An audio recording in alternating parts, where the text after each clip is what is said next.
Seek recognition. I've had an amendment circulated to this The section. clerk will circulate the amendment.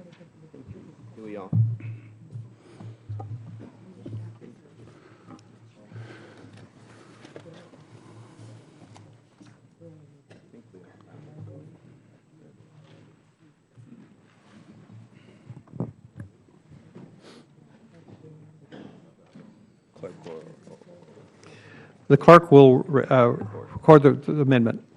Amendment offered by Mr. Heck. Strike all from page Without objection, 15. the amendment will be considered as read. The gentleman from Washington is recognized for 5 minutes to explain his amendment. Thank you, Mr. Chair. I literally sat in this very chair in this very room not 2 weeks ago when we deliberated on the oversight document and went out of my way, I thought, to acknowledge and express my appreciation for that document, which was self-described by its author as right down the middle. Frankly, I took some gentle ribbing from my colleagues for having done so, but I meant it. I wish I could do that on this document, and alas, I cannot, especially as it relates to the section on the Export-Import Bank. The amendment I offer would simply substitute this language for very neutral language right down the middle to suggest that we will take up this issue and hear from all sides. I find its current wording, given how this entire day began, to be at a minimum highly ironic. As you will recall, there was lots of discussion about the importance of the deficit. And yet this language, which is both implicitly and explicitly hostile to the Export-Import Bank, fails to recognize that the Ex-Im Bank actually transfers money to the U.S. Treasury and has for more than a generation, as a matter of fact. 2 years ago, $1 billion. Last year, 600 and some million. This year, forecast to be 800 and some million. I understand that there are concerns and issues about the financial well-being of the Export-Import Bank. That's fair. That should be a part of the debate about reauthorization and going forward. But as the sage once said, while everybody is entitled to their own opinion, they're not entitled to their own facts. And here are the facts. With respect to risk management, the Ex-Im has adopted every one of the GAO recommendations. It has adopted 7 out of 9 of the recommendations of the Inspector General, and the other 2 are in process. Here are the facts.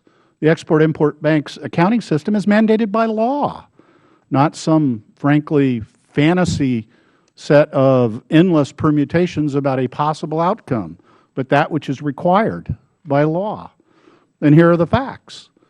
The Export-Import Bank has over $5 billion in reserve. It has a default rate that would be the envy of the private banking sector, 0.175, I might add. Banks who engage in exactly the same activity have default rates of 2 to 3 times that. Here's the fact. Its collection rate is nearly 50%. And at the end of the day, the loss rate is, of course, the default rate minus the collection rate, and that level would be the envy of the private sector. Look, the language I have offered is neutrally worded. I did not include much of what I would like to have said about the Export-Import Bank being a job-creating machine, about the fact that if we allow it to expire June 30, we will have unilaterally disarmed at exactly the wrong time, the fact that it deals with the most important sector in our economy, namely the manufacturing sector.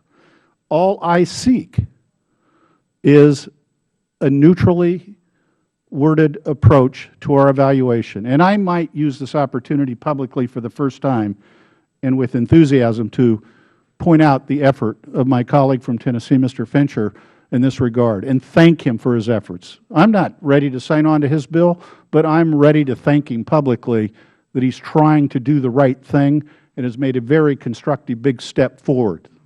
Thank you, sir. The private sector, it has been suggested, could do this work. And yet I do not understand why it is we don't take the word of the private sector, which has uniformly supported reauthorization of the Export-Import Bank. Finally, let me say this, and I'm sure everybody sitting on the other side of the aisle is painfully aware or gleefully aware, today is the 196th birthday of arguably one of the greatest presidents in our history, Abraham Lincoln, who once famously said, "Nearly all men can stand adversity, but if you want to test a man's character, give him power." We all have the power to reject a neutrally worded down the middle approach. And I don't certainly think it's a measure of character, but it is a measure of the sense of fairness about how we will approach one of the most important policy deliberations this committee, and in fact the entire United States Congress, will have in the time between now and June 30. And in that spirit, I beseech you to vote yes on this neutrally worded amendment. Thank you, Mr. Chair. Who seeks recognition?